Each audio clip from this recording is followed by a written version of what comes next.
Let's see what the higher self wants to say this morning.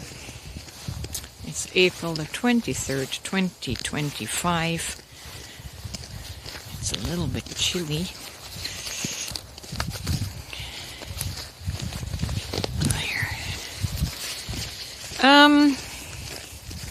I just read a Facebook post that was speaking about his return, Jesus' return, right? On the one hand, we read that where Jesus said, I will be with you until the end of the age. And he was talking about the age of Pisces. Okay? That means he went away. He went away. As Christians, we have learned that Jesus would return someday, right? And so we speak in the language of his return. His return is happening now. And in many of my musings, you will see me correcting this pronoun, his, and I will deliberately exchange it with your. Instead of saying his return is now, I say your return is now. It's the return of your remembering. You're remembering yourself. You're remembering your eternal self. Why do I do that? Why am I so repetitive about it?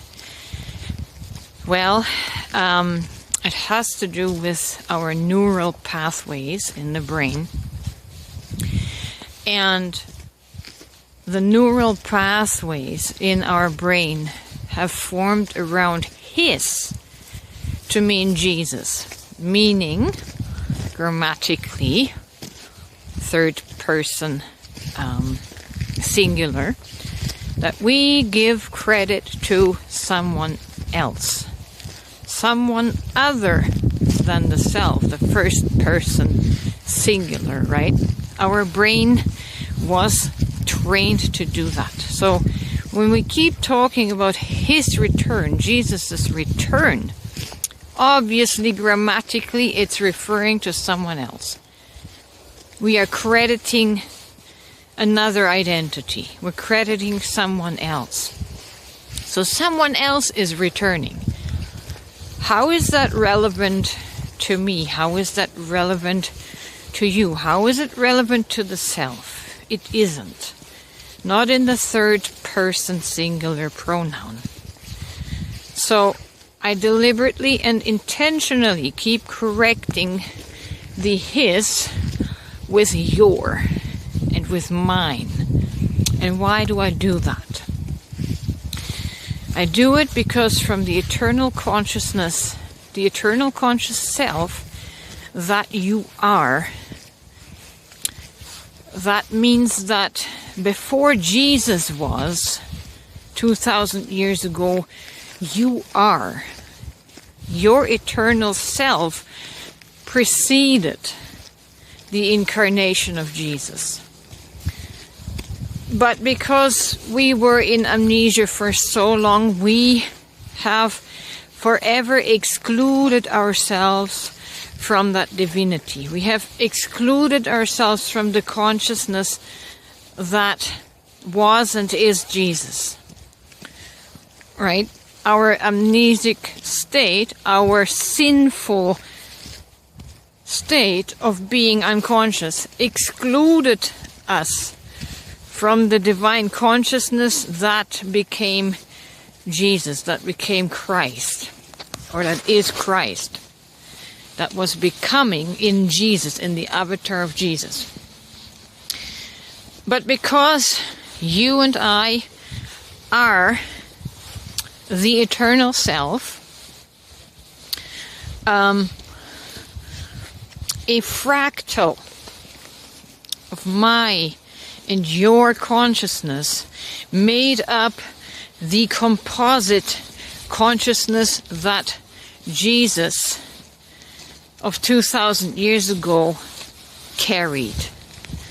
It wasn't all his. The light that he brought into the world during the age of Pisces 2,000 years ago was a composite of your and my light from our ancient self. So, I am stressing this point, emphasizing this point, so that we will stop separating ourselves from the man Jesus.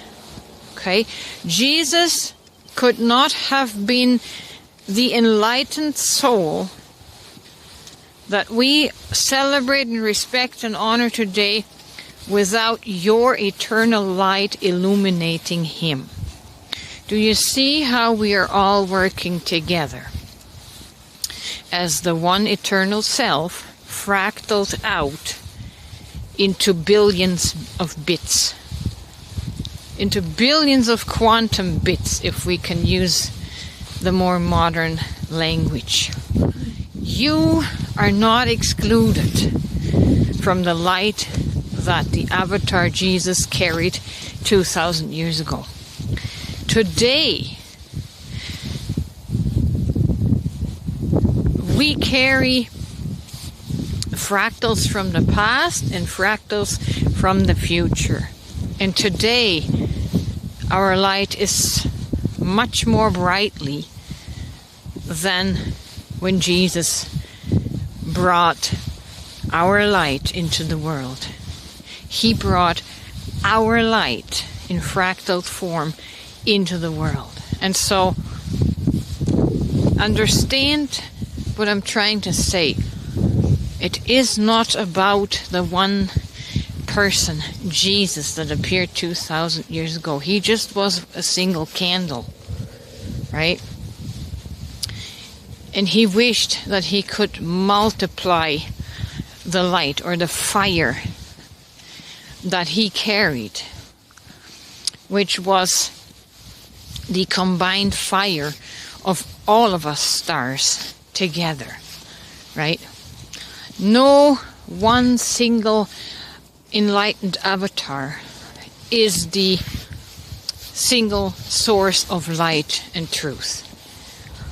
Each avatar is a collection and composite of all of our light combined. And so it is not accurate to keep saying his return, Jesus' return, right? It's more accurate to say the Christ returns, because we all are the Christ fractalized into billions of bits, billions of candles. So it is not his return, but it is your return, the return of your light, the return of your fractal, the return of your remembrance of your origin. Does that make sense?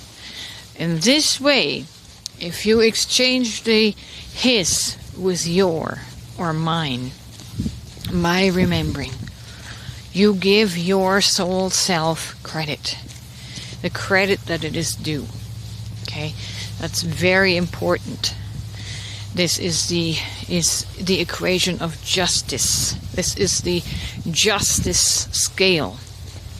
You deserve to receive the measure of your balance of credit and value of your divine soul, right?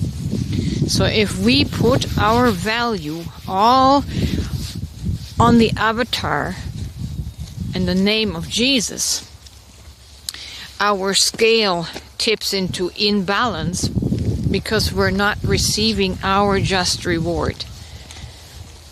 The justice of being credited for the light that Jesus held.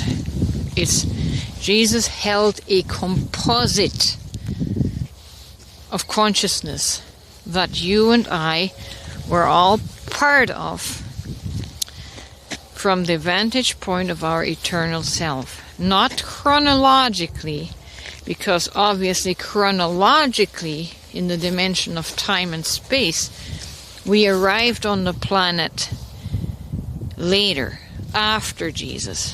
But in the eternal sphere, we were before Jesus. We existed before the incarnation of Jesus. And Jesus understood this when he said, before Abraham was, I am. Well, it's the same with you. Before Jesus was, I am. Before Jesus was, you are. Your eternal self is the beginning of all things. Does that make sense?